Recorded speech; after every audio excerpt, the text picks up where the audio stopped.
Hello students, आज हम समझेंगे कि केमिकल रिएक्शन क्या होती है। केमिकल रिएक्शन क्या होती है? एक या एक से ज्यादा सब्सटेंसेस आपस में रिएक्ट करके नए सब्सटेंसेस बनाते हैं, जिनकी प्रॉपर्टीज पहले से अलग होती है। उस प्रोसेस को केमिकल रिएक्शन कहते हैं। सिंपल लैंग्वेज में, पुराने सब्सटेंसेस बदलकर नए सब्सटेंसेस बन जाते हैं। Reactants and products. Chemical reaction में दो इम्पॉर्टेंट टर्म्स होते हैं। एक, रिएक्टेंट्स। रिएक्टेंट्स वो सब्सटेंसेस होते हैं जो रिएक्शन के स्टार्टिंग में प्रेजेंट होते हैं, यानी जिनसे रिएक्शन शुरू होती है। डायग्राम में अ प्लस बी रिएक्टेंट्स है। दो, प्रोडक्ट्स। प्रोडक्ट्स वो नए सब्सटेंसेस होते हैं जो रिएक्शन कंप्लीट होने के बाद बनते हैं। डायग्राम में सी प्लस डी प्रोडक्ट्स है। Daily life examples. अब देखते हैं कि केमिकल रिएक्शंस हमें डेली लाइफ में किधर दिखाई देती है। एग्जाम्पल एक, रस्टिंग ऑफ आयरन। जब आयरन हवा, एयर और मॉइस्चर के कांटेक्ट में आता है तो उस पर रस्ट, आयरन ऑक्साइड, बन जाता है। ये एक केमिकल रिएक्शन है क्योंकि एक नया सब्सटेंस, रस्ट, बनता है। एग्जाम्पल दो, मिल्क टू कर्ड। मिल्क से कर्ड बनता है तो मिल्क की प्रॉपर्टीज कंप्लीटली चेंज हो जाती है, इसलिए मिल्क टू कर्ड भी एक केमिकल रिएक्शन है। एग्जाम्पल तीन, बर्निंग ऑफ कैंडल। कैंडल जलती है तो वैक्स ऑक्सीजन के साथ रिएक्ट करती है और कार्बन डाइऑक्साइड और वाटर बनता है। ये भी एक केमिकल रिएक्शन है। एग्जाम्पल चार, vinegar plus baking soda. Vinegar और बेकिंग सोडा को मिक्स करते हैं तो बबल्स निकलते हैं। ये बबल्स कार्बन डाइऑक्साइड गैस के होते हैं और साथ में वाटर और सोडियम एसिटेट भी बनाते हैं। गैस का निकलना बताता है कि केमिकल रिएक्शन हो रही है। Science of a chemical reaction. जब भी किसी केमिकल रिएक्शन के बाद नए सब्सटेंसेस बनते हैं तो हमें कुछ विजिबल चेंजेस दिखाई देते हैं। इन्हीं चेंजेस को science of a chemical reaction कहते हैं। एक, कलर चेंज। अगर रिएक्शन के बाद सब्सटेंस का कलर बदल जाए तो इसका मतलब केमिकल रिएक्शन हुआ है। एग्जाम्पल, आयरन नेल को कॉपर सल्फेट, ब्लू सॉल्यूशन में डालते हैं। थोड़ी देर बाद सॉल्यूशन का कलर ब्लू से ग्रीन हो जाता है और आयरन नेल पर कॉपर की लेयर जम जाती है। दो, चेंज इन टेम्परेचर। कुछ रिएक्शंस में हीट बाहर निकलती है और कुछ में हीट अब्जॉर्ब होती है, इसलिए टेम्परेचर बढ़ या कम हो सकता है। एग्जाम्पल, क्विकलाइम में वाटर ऐड करने पर बहुत हीट निकलती है और बीकर गर्म हो जाता है। तीन, गैस एवोल्यूशन। अगर रिएक्शन के दौरान बबल्स दिखने या गैस निकले तो ये भी केमिकल रिएक्शन का साइन है। एग्जाम्पल, जिंक में डाइल्यूट सल्फ्यूरिक एसिड मिलाने पर हाइड्रोजन गैस निकलती है। चार, फॉर्मेशन ऑफ प्रिसिपिटेट। कभी कभी दो ट्रांसपेरेंट सॉल्यूशंस को मिलाने पर एक इनसोल्यूबल सॉलिड बन जाता है। इस सॉलिड को प्रिसिपिटेट कहते हैं। एग्जाम्पल, सिल्वर नाइट्रेट और सोडियम क्लोराइड को मिलाने पर व्हाइट कलर का सिल्वर क्लोराइड प्रिसिपिटेट बनता है। पांच, चेंज इन स्टेट। रिएक्शन के बाद सब्सटेंस की स्टेट, जैसे सॉलिड, लिक्विड या गैस, चेंज हो सकती है। एग्जाम्पल, कुछ रिएक्शंस में गैस बनती है या सॉलिड सब्सटेंस फॉर्म हो जाता है। कंक्लूजन, अगर किसी रिएक्शन में colour change, temperature change, gas evolution, precipitate formation या स्टेट चेंज दिखे तो ये स्ट्रॉन्ग इंडिकेशन है कि केमिकल रिएक्शन हो चुकी है। Chemical equations. आज हम समझेंगे कि केमिकल इक्वेशन क्या होती हैं और इसके तीन टाइप्स कौन से होते हैं। केमिकल इक्वेशन एक शॉर्ट और साइंटिफिक वे है जिससे हम किसी केमिकल रिएक्शन को सिंबल्स और फॉर्मूलाज की हेल्प से लिखते हैं। एग्जाम्पल, मैग्नीशियम प्लस ऑक्सीजन मिलकर मैग्नीशियम ऑक्साइड बनाते हैं। अब इस रिएक्शन को तीन अलग अलग तरीके से लिखा जा सकता है। एक, वर्ड इक्वेशन। इसमें रिएक्शन को सिर्फ वर्ड्स में लिखा जाता है। एग्जाम्पल, मैग्नीशियम प्लस ऑक्सीजन मिलकर मैग्नीशियम ऑक्साइड। इसमें हमें रिएक्टेंट्स और प्रोडक्ट्स के नाम पता चल जाते हैं, लेकिन केमिकल फॉर्मूलाज नहीं दिखते। दो, स्केलेटल इक्वेशन। इसमें रिएक्शन को केमिकल फॉर्मूलाज की हेल्प से लिखा जाता है, लेकिन इक्वेशन बैलेंस्ड नहीं होती। एग्जाम्पल, Mg प्लस O2 मिलकर MgO। यहाँ फॉर्मूलाज तो सही हैं, लेकिन दोनों साइड्स पर एटॉम्स की संख्या बराबर नहीं है। लेफ्ट साइड Mg बराबर 1 ऑक्सीजन बराबर 2। राइट साइड Mg बराबर 1 ऑक्सीजन बराबर 1। इसलिए इसे स्केलेटल इक्वेशन कहते हैं। 3 balanced chemical equation. Balanced equation में रिएक्टेंट्स और प्रोडक्ट्स दोनों साइड्स पर हर एलिमेंट के एटम्स की संख्या इक्वल होती है। एग्जाम्पल 2 Mg प्लस O2 मिलकर 2 MgO। अब काउंट करते हैं। लेफ्ट साइड Mg बराबर 2 ऑक्सीजन बराबर 2। राइट साइड Mg बराबर 2 ऑक्सीजन बराबर 2। दोनों साइड्स इक्वल हैं, इसलिए ये बैलेंस्ड केमिकल इक्वेशन है। ये law of conservation of mass को फॉलो करती हैं। इस लॉ के अकॉर्डिंग रिएक्शन के दौरान टोटल एटम्स की संख्या चेंज नहीं होती। इजी ट्रिक एग्जाम के लिए। वर्ड इक्वेशन बराबर सिर्फ नेम्स। स्केलेटल इक्वेशन बराबर formulas but not balanced. Balanced equation बराबर formulas plus equal atoms on both sides. Conclusion हर केमिकल रिएक्शन को पहले वर्ड इक्वेशन, फिर स्केलेटल इक्वेशन और फाइनली बैलेंस्ड केमिकल इक्वेशन के फॉर्म में लिखा जा सकता है। बोर्ड एग्जाम में हमेशा बैलेंस्ड केमिकल इक्वेशन ही सही आंसर माना जाता है। Balancing chemical equations. आज हम बैलेंसिंग केमिकल इक्वेशंस सीखेंगे। इस टॉपिक से बोर्ड एग्जाम में हर साल क्वेश्चन आता है, इसलिए इसे ध्यान से समझना बहुत जरूरी है। एक law of conservation of mass. सबसे पहले एक इम्पॉर्टेंट लॉ समझते हैं। Law of conservation of mass कहता है कि केमिकल रिएक्शन के दौरान मास ना तो क्रिएट होता है और ना ही डिस्ट्रॉय होता है। सिंपल वर्ड्स में रिएक्शन के पहले जितने एटम्स होते हैं, रिएक्शन के बाद भी उतने ही एटम्स होने चाहिए। इसलिए हमने हर केमिकल इक्वेशन को बैलेंस करना पड़ता है। 2 step by step balancing method. अब देखते हैं इक्वेशन को बैलेंस कैसे करते हैं। स्टेप 1 इक्वेशन लिखो। एग्जाम्पल Fe प्लस O2 मिलकर Fe2O3 बनता है। सबसे पहले इक्वेशन को ध्यान से लिखो। स्टेप 2 एटम्स काउंट करो। अब दोनों साइड्स पर हर एलिमेंट के एटम्स काउंट करो।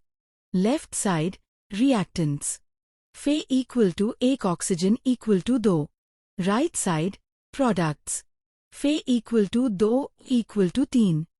दोनों साइड्स इक्वल नहीं हैं, इसलिए इक्वेशन बैलेंस्ड नहीं है। स्टेप 3 कोएफिशिएंट्स लगाओ। अब फॉर्मूलाज को चेंज नहीं करना है, सिर्फ इक्वेशन के आगे कोएफिशिएंट्स लगाने हैं।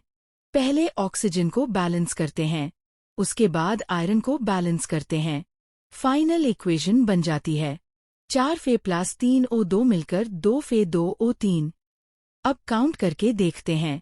Left side Fe equal to 4 O equal to 6। Right side Fe equal to 4 O equal to 6। अब दोनों साइड्स इक्वल हैं, इसलिए ये बैलेंस्ड केमिकल इक्वेशन है। Important rules. केमिकल फॉर्मूला को कभी चेंज मत करो, सिर्फ कोएफिशिएंट्स चेंज करो। एंड में एटॉम्स दोबारा काउंट करके चेक करो। यही बैलेंसिंग का सबसे इम्पॉर्टेंट रूल है। कंक्लूजन बैलेंसिंग केमिकल इक्वेशन का मेन पर्पस ये है कि law of conservation of mass follow हो और रिएक्शन के दोनों साइड्स पर हर एलिमेंट के एटम्स की संख्या बराबर हो।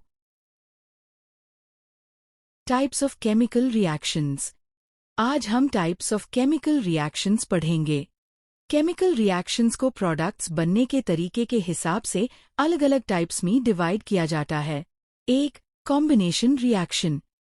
डेफिनेशन जब 2 या 2 से ज्यादा रिएक्टेंट्स मिलकर सिर्फ एक प्रोडक्ट बताते हैं तो उसे कॉम्बिनेशन रिएक्शन कहते हैं। एग्जाम्पल सामने शो हो रहा है। यहाँ मैग्नीशियम और ऑक्सीजन मिलकर सिर्फ एक प्रोडक्ट मैग्नीशियम ऑक्साइड बना रहे हैं। इजी ट्रिक मेनी रिएक्टेंट्स मिलकर 1 प्रोडक्ट। 2 decomposition reaction. डेफिनेशन जब एक कंपाउंड टूटकर 2 या 2 से ज्यादा प्रोडक्ट्स बनता है तो उसे डीकॉम्पोजिशन रिएक्शन कहते हैं। इसके 3 टाइप्स होते हैं। ए थर्मल डीकॉम्पोजिशन हीट डीन पर कंपाउंड टूट जाता है। एग्जाम्पल आपके सामने शो हो रहा है। B electrolytic decomposition electricity pass करने पार कंपाउंड टूट जाता है। C, photolytic decomposition. सनलाइट या लाइट की प्रेजेंस में कंपाउंड टूट जाता है। इजी ट्रिक, वन रिएक्टेंट मिलकर many products. 3. Displacement reaction. Definition, जब ज्यादा रिएक्टिव एलिमेंट कम रिएक्टिव एलिमेंट को उसके कंपाउंड से हटा देता है तो उसे डिस्प्लेसमेंट रिएक्शन कहते हैं। एग्जाम्पल, सामने शो हो रहा है। यहाँ जिंक कॉपर से ज्यादा रिएक्टिव है, इसलिए जिंक ने कॉपर को रिप्लेस कर दिया। 4. Double displacement reaction. डेफिनिशन, जब दो कॉम्पाउंड्स के आयॉन्स आपस में एक्सचेंज होते हैं और दो नए कॉम्पाउंड्स बनते हैं तो उसे डबल डिस्प्लेसमेंट रिएक्शन कहते हैं। एग्जाम्पल, सामने शो हो रहा है। यहाँ दोनों कॉम्पाउंड्स ने अपने आयॉन्स एक्सचेंज किए हैं। Easy trick, exchange of ions. 5. Precipitation reaction. ये डबल डिस्प्लेसमेंट रिएक्शन का ही एक स्पेशल टाइप है। डेफिनिशन, जब रिएक्शन के बाद एक इनसोल्यूबल सॉलिड प्रिसिपिटेट बनता है तो उसे प्रिसिपिटेशन रिएक्शन कहते हैं। एग्जाम्पल, सामने शो हो रहा है। यहाँ AgCl व्हाइट कलर का इनसोल्यूबल प्रिसिपिटेट बनता है। 6. Redox reaction. डेफिनिशन, जिस रिएक्शन में ऑक्सीडेशन और रिडक्शन एक साथ होते हैं उसे रिडॉक्स रिएक्शन कहते हैं। सामने शो हो रहा है। इस रिएक्शन में हाइड्रोजन का ऑक्सीडेशन होता है, ऑक्सीजन गेन करता है। कॉपर ऑक्साइड का रिडक्शन होता है, ऑक्सीजन लूज करता है। Oxidation and reduction. आज हम ऑक्सीडेशन और रिडक्शन समझेंगे। ये दोनों रिएक्शंस हमेशा साथ साथ होते हैं, इसलिए इन्हें रिडॉक्स रिएक्शन भी कहा जाता है। 1. What is oxidation? ऑक्सीडेशन वो प्रोसेस है जिसमें किसी सब्सटेंस में ऑक्सीजन ऐड होती है या हाइड्रोजन रिमूव होती है या इलेक्ट्रॉन्स लूज होते हैं। Easy trick, oxidation equal to gain of oxygen और लॉस ऑफ हाइड्रोजन। एग्जाम्पल, यहाँ शो हो रहा है। यहाँ मैग्नीशियम ने ऑक्सीजन को गेन किया है, इसलिए magnesium gets oxidised. 2. What is reduction? Reduction वो प्रोसेस है जिसमें किसी सब्सटेंस में ऑक्सीजन रिमूव होती है या हाइड्रोजन ऐड होती है या इलेक्ट्रॉन्स गेन होते हैं। Easy trick, reduction equal to loss of oxygen और गेन ऑफ हाइड्रोजन। एग्जाम्पल, यहाँ शो हो रहा है। यहाँ कॉपर ऑक्साइड से ऑक्सीजन रिमूव हो गई और कॉपर बन गया, इसलिए copper oxide gets reduced. 3. What is an oxidising agent? Oxidising agent वो सब्सटेंस होता है जो किसी दूसरे सब्सटेंस का ऑक्सीडेशन करवाता है। लेकिन एक इम्पॉर्टेंट बात याद रखो, ऑक्सीडाइजिंग एजेंट खुद रिड्यूस हो जाता है। एग्जाम्पल, यहाँ शो हो रहा है। यहाँ CuO हाइड्रोजन को ऑक्सीजन दे रहा है, इसलिए हाइड्रोजन ऑक्सीडाइज्ड हो रहा है और CuO खुद रिड्यूस हो रहा है। Therefore, CuO is the oxidizing agent. 4. What is a reducing agent? Reducing agent वो सब्सटेंस होता है जो किसी दूसरे सब्सटेंस का रिडक्शन करवाता है। और याद रखो, रिड्यूसिंग एजेंट खुद ऑक्सीडाइज्ड हो जाता है। एग्जाम्पल, यहाँ शो हो रहा है। यहाँ हाइड्रोजन कॉपर ऑक्साइड से ऑक्सीजन हटा रहा है, इसलिए कॉपर ऑक्साइड रिड्यूस हो रहा है और हाइड्रोजन खुद ऑक्सीडाइज्ड हो रहा है। Therefore, H2 is the reducing agent. Quick revision trick. Oxidation. Gain of oxygen. Loss of hydrogen. Loss of electrons. Reduction. Loss of oxygen. Gain of hydrogen. Gain of electrons. Oxidizing agent. Causes oxidation. Itself gets reduced. Reducing agent. Causes reduction. Itself gets oxidized. Final conclusion. Oxidation और reduction कभी भी अलग अलग नहीं होते। जब एक substance oxidised होता है तब दूसरा सब्सटेंस रिड्यूस जरूर होता है, इसलिए इस रिएक्शन को रिडॉक्स रिएक्शन कहा जाता है। Effects of oxidation. आज हम इफेक्ट्स ऑफ ऑक्सीडेशन पढ़ेंगे। ऑक्सीडेशन सिर्फ केमिकल रिएक्शन ही नहीं है, बल्कि इसका इफेक्ट हमारी डेली लाइफ में भी दिखता है। इसके दो मेन इफेक्ट्स है, कोरोजन, रस्टिंग, रैंसिडिटी। और हम ये भी देखेंगे कि इन्हें प्रिवेंट कैसे किया जा सकता है। एक, कोरोजन, रस्टिंग। कोरोजन का मतलब है किसी मेटल का एयर और मॉइस्चर के कांटेक्ट में आकर धीरे धीरे खराब होना। जब ये प्रोसेस आयरन के साथ होती है तो इसे रस्टिंग कहते हैं। एग्जाम्पल, अगर एक आयरन नेल को बहुत दिन तक बाहर या मॉइस्ट एयर में छोड़ दिया जाए तो उस पर रेडिश ब्राउन लेयर बन जाती है। इस लेयर को रस्ट कहते हैं, यानी iron plus oxygen plus water मिलकर रस्ट। रस्ट लगने से आयरन कमजोर हो जाता है और धीरे धीरे डैमेज होने लगता है। 2. रैंसिडिटी। रैंसिडिटी का मतलब है फूड में मौजूद ऑयल्स और फैट्स का ऑक्सीजन के साथ रिएक्ट करके खराब हो जाना। जब फूड रैंसिड हो जाता है, बाद स्मेल आती है, टेस्ट खराब हो जाता है, फूड खाने लायक नहीं रहता। एग्जाम्पल, अगर चिप्स, नमकीन, बिस्किट्स या कुकिंग ऑयल को बहुत दिन तक ओपन छोड़ दिया जाए तो उनमें से बैड स्मेल आने लगती है। ये रैंसिडिटी की वजह से होता है। Prevention methods. अब सवाल आता है कि ऑक्सीडेशन को रोक कैसे सकते हैं। एक, पेंटिंग।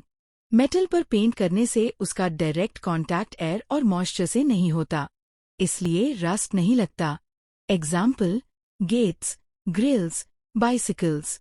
2. ऑयलिंग और ग्रीजिंग। मशीन पार्ट्स पर ऑयल या ग्रीस लगाया जाता है। ये एक प्रोटेक्टिव लेयर बना देता है और ऑक्सीजन को मेटल तक पहुंचने नहीं देता। Example, bike, machine parts. 3. Galvanisation. इस प्रोसेस में आयरन पर जिंक की कोटिंग की जाती है। जिंक आयरन को रस्ट होने से बचाता है। Example, water pipes, iron sheets. 4. Alloying.